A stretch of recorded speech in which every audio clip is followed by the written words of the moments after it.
Hi there, welcome to Karen Brammer Photography and Digital Art. My name's Karen and I'm going to chat to you today about photo restoration.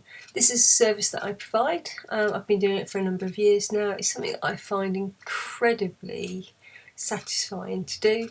It's almost like magic actually, it can be for some people. Sometimes they bring you a really damaged photo that they don't think anybody's going to be able to do anything with, and I'm fortunate that I've got the skills and the time to be able to turn that around for them and produce an image back for them, similar to how it was originally. Obviously before the damage occurred, not the original image that they've passed on to me. So how do photographs get damaged? Well, there's a number of different things that can happen. A lot of it's down to how photographs are stored. Sometimes people tend to just pop them into a box, and that box can be shoved up in the loft, garage, shed, basement, wherever. They can get damp, they can be creased, they can come in contact with something else in the box and get stuck onto it. Or something can, as I said, can leak into it. You could have a flood and they can get damaged that way. Sometimes you get water ingress. You can get somebody just knock a drink over, a vase over, and that can damage a photograph. Sometimes if they've been kept if they're in a frame and they're being displayed over time, if there's a change in humidity or damp or water or anything like that, what can happen is that the photograph inside the frame, which is usually sort of obviously a wooden frame with glass, quite often what can happen over time is that that photograph can actually stick to the glass itself.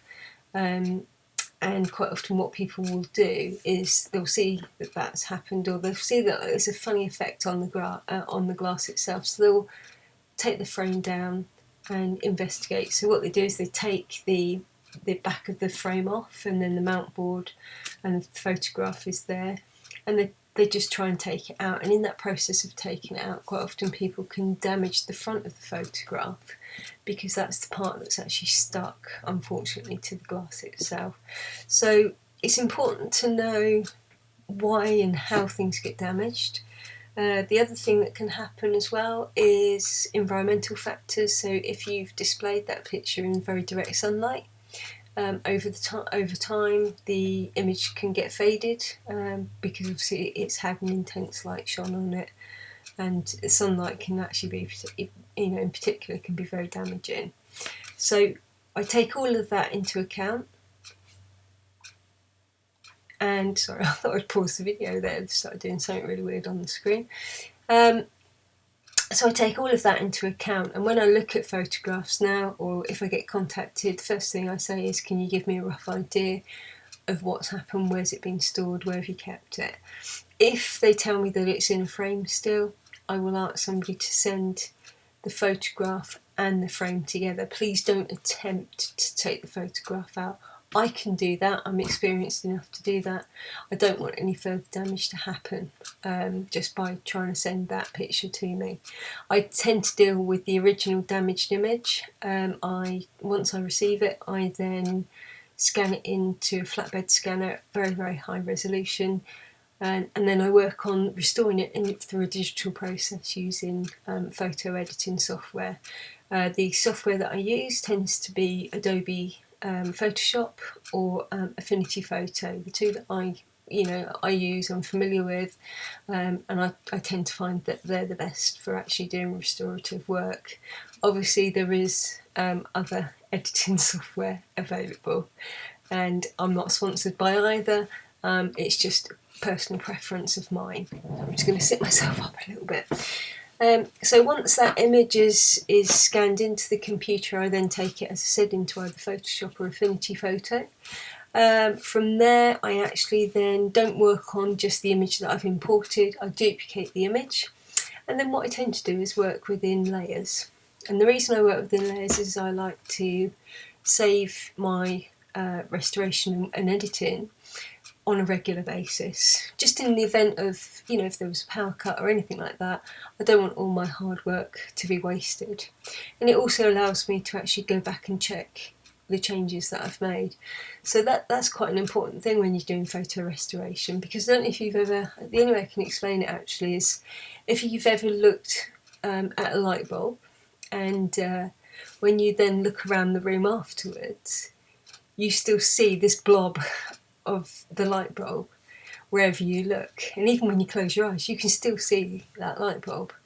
And that's kind of what can happen when you're editing photos over a period of time. So you get used to seeing all the imperfections. You may have dust, speckles, creases, tears, things like that.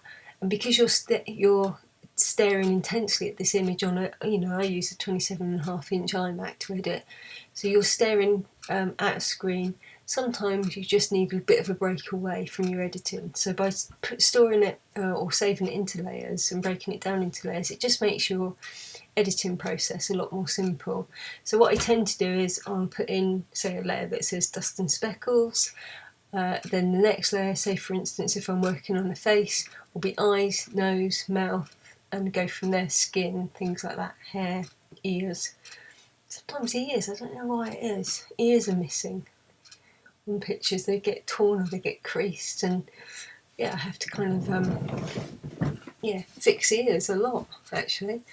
One of the other challenges that faces you when you're editing images, restoring those, is I like to keep the authenticity, and I like to do a sympathetic restoration process.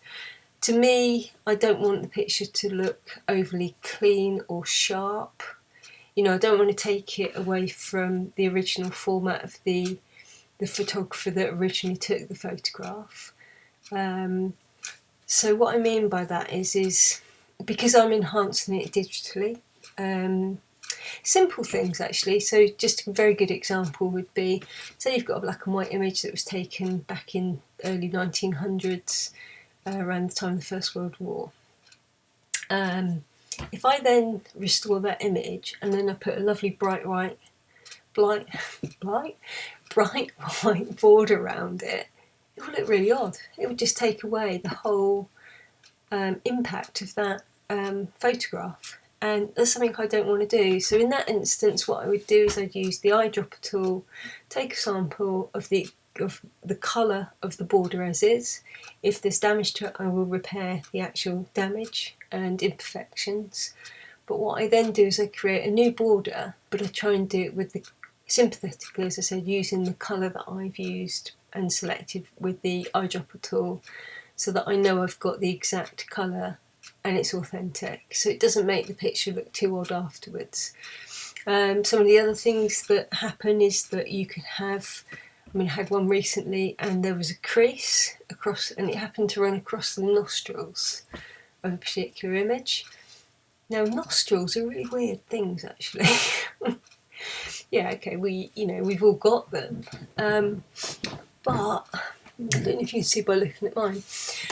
I'm trying to give you sort of a practical example here, but we all tend to think when we look at our faces that we're all symmetrical, and it would be very easy to say, right, well, if there's an eye or if there's a nostril, there's this part missing or there's damage, we'll just clone another area and we can just swap it. And quite often when you deal with eyes and things like that, you can, especially eyes themselves and irises, you can sometimes clone and then add on to the other side.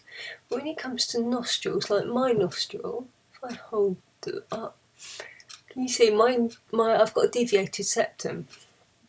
So my nostrils aren't quite even. Now if I was to try, say like I had that nostril missing and I was trying to reconstruct my picture, if I've got both missing, if I don't get the shape of those nostrils right, it completely changes the way that my face looks. So if, for an example, you could get a mirror, and if you held it down the centre of your face, your reflection, so you'd end up with two different faces really, because when you look at your reflection using left and right, you'd get a very different image altogether, because our faces and our bodies are actually, they're not in symmetry, they're asymmetric.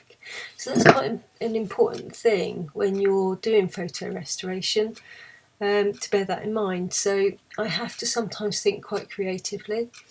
And I did have a photograph like that, and there was a massive crease, and it had become, where it had creased, it had then started to pull away the paper, so they ended up with quite a big gap. So you ended up losing all that definition. You couldn't actually see, and the angle that the chap in the picture had his head at, it was important that his nostrils were there.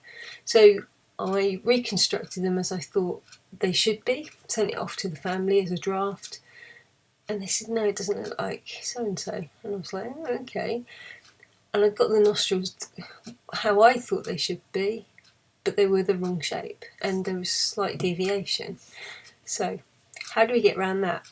If the person's no longer alive, you haven't got them as a point of reference, and if you've got no other images of them, that again means that you have no point of reference. Fortunately, with this family that I was dealing with, I knew them, and the joys of social media, they had lots of pictures, and we follow each other on Facebook, so we were able to look at old pictures of the son, who was the guy that had actually come to me with the image, and he looked very much like his father, which was fantastic for me, because all I could do was then look at the shape of his nostrils, use that, and then pop them onto, then make my own make nostrils in Photoshop. And then I managed to actually reconstruct the nose and got a much, much better final finish, because it actually looked like the person that, his nostrils looked like they belonged to him.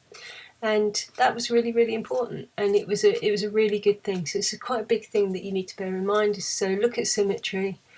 Some of the other things that you might encounter are colour casts. So sort of depending on the type of inks that we used to print the original pictures, some of the pigmentation over the years may have degraded, so the vibrancy of those pictures has gone, or they've been exposed to direct sunlight and they've now faded.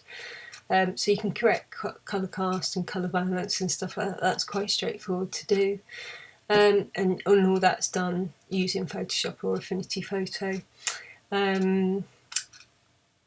What else? Oh, going back to photographs in frames. If somebody sends that in to me, sometimes I can get that picture off relatively easy, and I can scan that, and that's no issue. Sometimes you'll have a broken frame, and where one piece of the glass has come away, you're just left with just the bare image, but then you've got half the picture that's got glass stuck to it. And in that instance, what I've done is I've actually scanned it with the glass still on it, and then edited it from there. I will put up some examples of some of the restoration stuff that I've done.